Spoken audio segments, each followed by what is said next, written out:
दोस्तों, स्वागत है आपका रोम सीरीज के सीजन 1 के 6वें एपिसोड में। नाइबी की बहन लाइडी का पति इवांडर कई दिन से लापता है, जिसके चलते लाइडी नाइबी के घर पर ही रह रही है और इस बात से वोरेनस बहुत नाराज है। वो नीचे आता है और पुलो को जगाकर बोलता है कि जल्दी चलो, मार्क एंटनी ने बुलाया है। सीजर ग्रीस में पोम्पेई का पीछा कर रहा है, तो वहीं दूसरी तरफ मार्क एंटनी रोम का प्रशासन संभाल रहा है और सीजर की तरफ से कानून पारित करा रहा है। मार्क एंटनी से मिलने पब्लियस सर्विलियस नाम का एक काउंसिल आता है, जो कि पोम्पेई और उसके समर्थकों के रोम से भाग जाने के बाद अब सबसे सीनियर काउंसिल बन चुका है। मार्क एंटनी उसको बोलता है कि सीनेट में सबसे सीनियर काउंसिल होने के नाते अगले साल के लिए इलेक्टेड काउंसिल सीजर को अपना को काउंसिल नॉमिनेट करे। पब्लियस सर्विलियस उलझा हुआ दिखता है, क्योंकि उसे अगले साल के लिए सीजर को अपना को काउंसिल नॉमिनेट करने का आदेश मिलता है। वो कहता है कि डिक्टेटर के रूप में सीजर के पास पहले से ही पूरी सत्ता और इम्पेरियम है।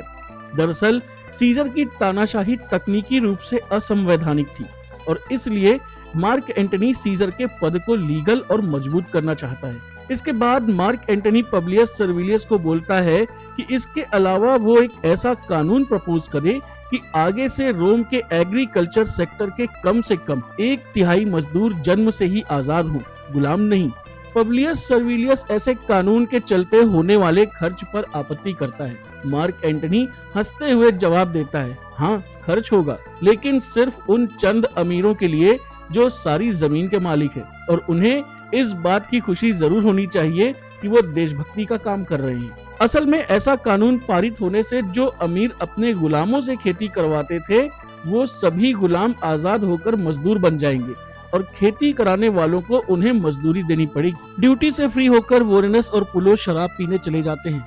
वोरेनस पुलो को बोलता है कि मैंने अपनी पत्नी नाइबी को वो सब कुछ दिया है जो भी दे सकता हूँ, एक अच्छा घर, गुलाम और पैसे, लेकिन फिर भी वो मुझसे खुश नहीं है। उसे पता नहीं क्या चाहिए।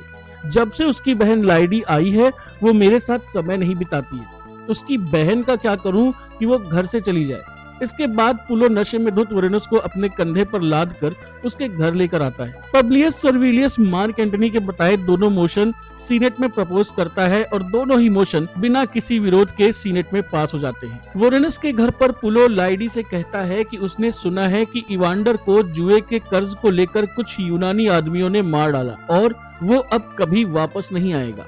पुलो लाइडी से अतीत को भूलकर आगे बढ़ने को कहता है और फिर पुलो लाइडी की तरफ देखते हुए इनडायरेक्टली नाइबी को बोलता है कि तुम्हारे पास अभी भी तुमसे प्यार करने वाले लोग हैं, बेहतर है कि पास्ट को भूलकर उन लोगों पर ध्यान दो। पुलो नाइबी की तरफ देखते हुए थोड़ा सख्ती से बोलता है, इवांडर को भूल जाओ और पास्ट को भूल जाओ, और फिर वहां से चला जाता है। पुलो के जाने के बाद लाइडी जोर जोर से रोने लगती है। नाइबी लाइडी को दिलासा देने की कोशिश करती है, लेकिन लाइडी नहीं मानती। वो अपनी बहन नाइबी को चोर और वैश्या कहती है। नाइबी गुस्से में बोलती है कि इवांडर खुद उसके पास आया था और अगर लाइडी एक अच्छी पत्नी होती तो वो ऐसा ना करता। इस बात को लाइडी इस तरह लेती है कि मानो नाइबी कह रही हो कि काश लाइडी ने इवांडर को एक बच्चा दिया होता। लाइडी गुस्से में नाइबी को बद्दुआएं देती है। वो बच्चे की खातिर राज बनाए रखने का वादा तो करती है, पर यह भी कहती है कि नाइबी उससे फिर कभी बात न करे। ऑक्टेवियन अपनी माँ एटिया और बहन ऑक्टेविया के सामने पुलो से सीखी हुई अपनी युद्ध कला का प्रदर्शन करता है।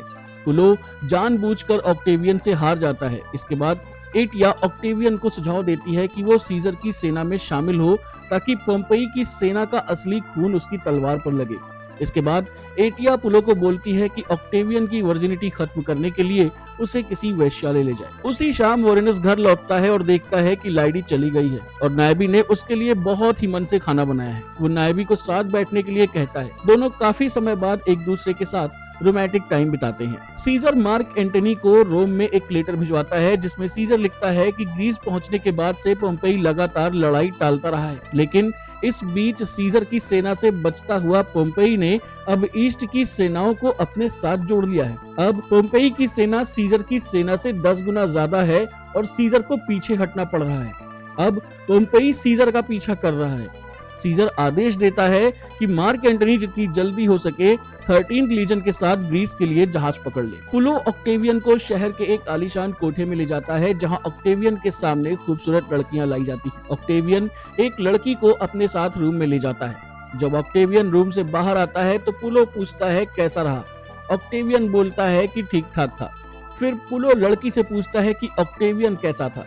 लड़की बोलती है बिल्कुल एक सांड की तरह। पोम्पेई का दूत मार्क एंटनी से मिलने रोम आता है और उसे सीजर से गद्दारी करने और रोम में रहने के लिए उकसाता है। वो दूत मार्क एंटनी को बोलता है कि अगर मार्क एंटनी सीजर के पास गया तो लड़ाई में हारकर वो भी बर्बाद होगा, लेकिन अगर वो रुका तो पोम्पेई उसे एक प्रोविंस गिफ्ट में देगा और इज्जत के साथ काफी पैसा। इस बात में उलझा हुआ मार्क एंटनी कहता है कि उसे सोचने के लिए एक दिन चाहिए। घर पर वोरेनस नायबी को बोलता है कि शायद मार्क एंटनी ग्रीस जाकर सीजर की मदद नहीं करना चाहता और इस बात से उसे बहुत दुख हो रहा है। नायबी बोलती है कि वो चाहती है कि मार्क एंटनी रोम में ही रहे जिससे वोरेनस को ग्रीस न जाना पड़े। एटिया मार्क एंटनी से अपनी लॉयल्टी बदलकर पोम्पेई का साइड लेने को कहती है और मार्क एंटनी से शादी करने की जिद करती है। एटिया बोलती है कि अगर सीजर हार गया तो उसे मार्क एंटनी के प्रोटेक्शन की जरूरत होगी और एंटनी को इतना पैसा चाहिए कि वो खुद को राजा बनाए और उसे रानी। मार्क एंटनी एटिया से सीजर को धोखा देने की बात पर बहुत गुस्सा हो जाता है और बोलता है कि मुझे अब तक नहीं पता था कि तुम बहुत ही घटिया कमीनी बुढ़िया हो। इस पर एटिया उसे थप्पड़ मारती है।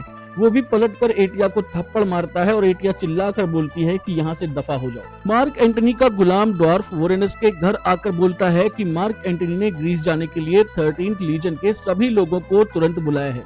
मार्क एंटनी 13th लीजन के साथ ग्रीस निकलने की तैयारी कर रहा होता है और तभी वहाँ पोम्पेई का दूत आकर बोलता है कि मैं पोम्पेई को क्या जवाब दूं। इस पर मार्क एंटनी उस दूत के मुंह पर एक जोरदार मुक्का चढ़ देता है। एटिया अपना सारा ध्यान सर्विलिया से सुलह करने पर लगाती है क्योंकि अगर सीजर लड़ाई में हार गया तो उसे प्रोटेक्शन के लिए सर्विलिया के सपोर्ट की जरूरत पड़ेगी। एटिया सर्विलिया के लिए 2 गिफ्ट खरीदती है। पहला एक गुलाम आदमी और दूसरा एक सोने का कछुआ।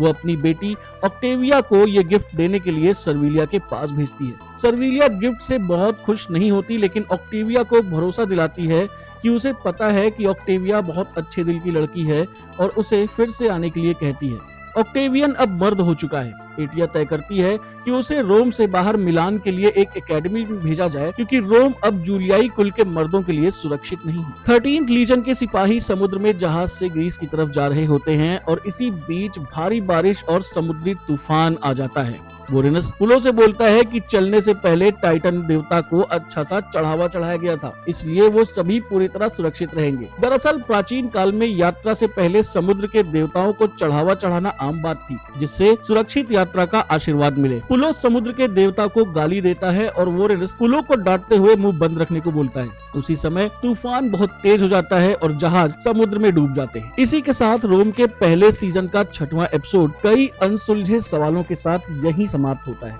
क्या मार्क एंटनी उस भयानक तूफान को पार कर 13th लीजन के साथ सीजर तक पहुंच पाएगा? सीजर और पोम्पेई की भिड़ंत में किसकी जीत होगी? और समुद्र की गहराइयों में डूबते जहाज के साथ लापता हुए पुलो और वोरेनस का क्या अंजाम हुआ? इन सवालों के जवाब जानने के लिए हमारे चैनल को सब्सक्राइब कीजिए और बेल आइकन को दबा दीजिए, क्योंकि सच अगले एपिसोड में सामने आएगा।